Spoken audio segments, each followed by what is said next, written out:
ACL surgery के बाद क्या क्या करना चाहिए, क्योंकि अगर हम ढंग से गाइडलाइंस फॉलो नहीं करते तो भाई ACL टूट जाता है और बहुत सारी दिक्कतें आती है।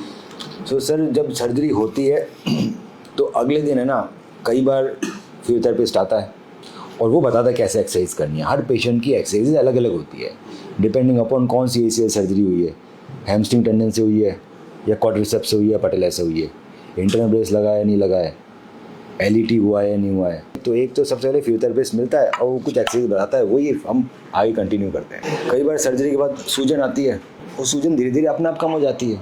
कुछ एक्सरसाइजेज हमें पहले दिन से ही करनी पड़ती है। अगर हम पहले दिन से एक्सरसाइजेज नहीं कर रहे तो फिर रिजल्ट कॉम्प्रोमाइज होते हैं। जैसे मैं हूँ, मेरा अच्छा सेंटर, ऐसे और भी बहुत सारे सेंटर है जो अच्छे हैं। अब what do you mean by good rehab centre? So American journal of sports medicine में आ रहा है कि जो स्ट्रक्चर रिहैब अगर आप करते हो तो आपकी 60% बेटर रिकवरी होती है। हर सप्ताह बढ़ेगा, एवरी वीक, और 6 महीने से लेकर 9 महीने तक चलेगा, डिपेंडिंग अपॉन अभी कौन सी सर्जरी हो रखी है। वो सर्जरी हुई है हमने स्क्रू सर्जरी, ये वाली हैमस्ट्रिंग टेंडन से, कि हमने हैमस्ट्रिंग टेंडन निकाले 2, ये पतले हैं, मजबूत नहीं है, उसको डबल करके 4 फोल्ड कर दिया, ऊपर बटन आ गया, छेद किया, एक ऊपर छेद किया, एक ये छेद किया, और हमने डाल दिया ऊपर बटन, नीचे बायोस को, सर्जरी खत्म। सो अब जो लेटेस्ट सर्जरी हो रही है, all inside reconstruction using quadriceps tendon, ये तो इससे सर्जरी करते हैं ACL की। ये टूटता नहीं है, हैमस्ट्रिंग सबसे ज़्यादा टूटता है। सो इसमें जो अच्छी सर्जरी है उसमें एक चीज़ एक्स्ट्रा जो आप में नहीं हुआ, LET।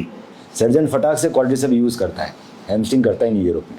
आपके इंटरनल ब्रेस लगाओ, इंटरनल ब्रेस 88% रिडक्शन करता है री इंजरी एंड री-रप्चर रेट में। सो IB भी नहीं लगा हुआ कि इंटरनल ब्रेस लगने से 88% रिडक्शन मिलता है री इंजरी एंड री-रप्चर रेट में। ये इंटरनल ब्रेस है, फाइबर टेप और एंकर, 2 चीज़ों का।